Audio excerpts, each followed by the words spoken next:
Hello and welcome to Not a Let's Play.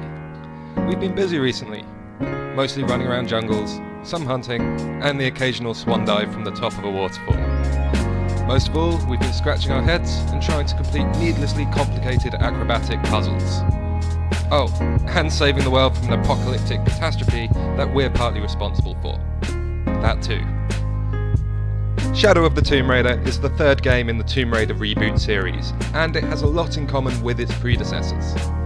This is perhaps indicative of it being Eidos Montreal's first time developing a Tomb Raider game since assuming the mantle from Crystal Dynamics. If the formula isn't broke, why fix it? But the question must be asked, does Shadow of the Tomb Raider surpass its predecessors? And the answer is, well, in some ways, and kinda. The world of Shadow is fun and rewarding to explore, with locations including dense leafy jungles, dark and dank tombs, busy bustling cities, and ancient abandoned temples. It's also a gorgeous game to look at. Environments are vibrant and colourful. It's not hyperbole to say that some of the visual effects are nothing short of beautiful. Truth be told, our system couldn't handle the game on higher settings, so we didn't even get to experience Shadow at its best. But we were still thoroughly impressed by what we saw, although some of the lighting was a bit over the top. Story-wise, Shadow tells a decent story involving a couple of magic MacGuffins, a pesky army of mercenaries, and some friendly natives, and some barely human unfriendly natives. It's all good fun, and there's plenty to enjoy, but the story is almost identical to the one told in the previous game, Rise of the Tomb Raider. It's not that there isn't an attempt to raise the stakes, just that it all seems bizarrely inconsequential. After the initial massive catastrophe that kicks the game off, the threat seems to oddly disappear for large parts of the story. Away from the narrative, a lot of time is spent exploring and running around completing side missions, visiting merchants, and unearthing hidden treasures. Side missions are okay, they're multi-part affairs and have some small, self-contained stories, but they're still mostly variants of similar fetch quests. Merchants are quite useful, though we found little use for most of their supplies, especially once we had leveled up a bit. But they sell unique weapons, and they're the only folks who'll buy all the gold and jade that you dig up. As for treasures, those things are everywhere, and will probably be your main distraction. Maps reveal unfound locations, monoliths reveal cryptic treasure hunt clues, documents reveal backstory, and that's not to mention all the resources Lara can gather. If anything, Shadow has too much stuff to find. As to be expected in a Tomb Raider game, traversing the environment with Lara can be thrilling, and can also result in some gruesome deaths.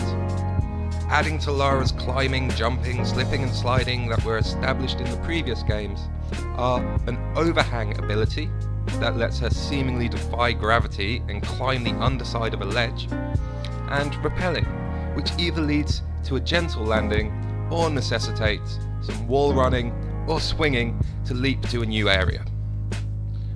Swimming is also an integral part of traversal in Shadow. We enjoyed the tension these moments brought and felt claustrophobic as we held our breath with Lara. As well as the underwater atmosphere, there are a few hazards to avoid, piranhas and eels being the worst.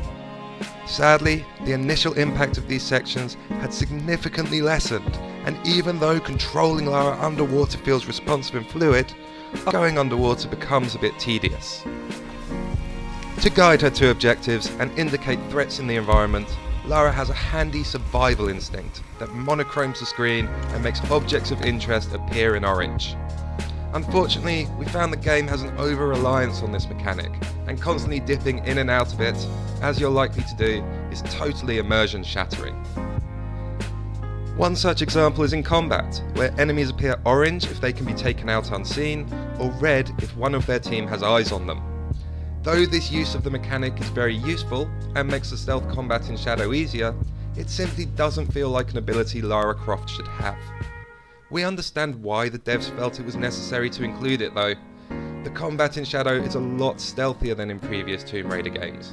Gone are the out-and-out firefights that punctuated story moments previously. In their place are closed-in environments and multiple searching enemies. Crouching behind walls and scurrying between long grass and using mud as camouflage are just a few of Lara's predator options. She can also shoot fire arrows and poison arrows, not to mention the conveniently placed explosive red barrels and ingredients for improvised projectiles that enemies like to leave lying around. Perhaps her most terrifying ability is to hook enemies on ropes and leave their corpses dangling from the trees. Pretty dark stuff from our heroine, but a survivor's gotta do what a survivor's gotta do. Ambushing enemies is heart-thumpingly nerve-wracking, but it's not the only way to get the job done. If spotted, enemies swarm towards you, and your best option is to unleash one or all of the handgun, rifle or shotgun Lara has on hand. As for our favourite, the bow and arrow. Always the bow and arrow. If she's taken damage, Lara can munch on herbs to restore health.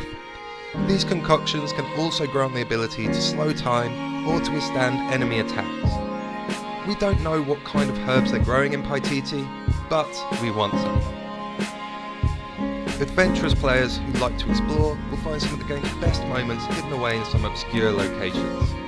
For instance, the highlight of the game for us was the challenge tombs. These multi-layered 3D puzzles are impressively assembled components that offer some inventive solutions and some epic moments. These tombs are good in size, a definite upgrade from the Crystal Dynamics games, where the tombs were awesome, but just a little too small. Some examples include clambering around an ancient pirate ship and navigating through a piranha-filled lake in an epic quest to open a door. These crypts also ooze atmosphere. Dankness and dread are the prevailing moods of these locations, and Eidos Montreal has captured that mood skillfully. Sound design throughout Shadow of the Tomb Raider is superb, but we especially noticed it in Tombs, where the strings and ticks of the soundtrack, echoing shrieks and occasional audio clues come together to create an eerie mood over your adventure. These impressive designs all have unique solutions, and the sense of triumph when finally figuring out a way through inspires continuous play. Not all the answers are over difficult. In fact, experienced Tomb Raider players will probably find some of them quite straightforward. But even in those circumstances, the tombs present worthwhile experiences. They also reward the player with new skills and equipment. Ultimately, Shadow of the Tomb Raider is much the same as the previous games in the series. While more Tomb Raider is no bad thing, it would have been nice to see some more innovation to the tried and tested formula. That's not to say what changes have been made are completely insignificant though. The new stealth mechanics work well. We adored the tombs, and we appreciated the underwater sections, even if they did become a little tiresome. The core game is as enjoyable as the Crystal Dynamics entries, and while we did miss the epic gunfights of those games, we were still drawn into the game and didn't want to put it down until we had exhausted most of what there is to do. Ultimately, Shadow of the Tomb Raider will satisfy existing fans, and might grab some new ones too. It might not be the huge innovation some people were hoping for, but raiding tombs and unearthing treasures is still a fantastic experience.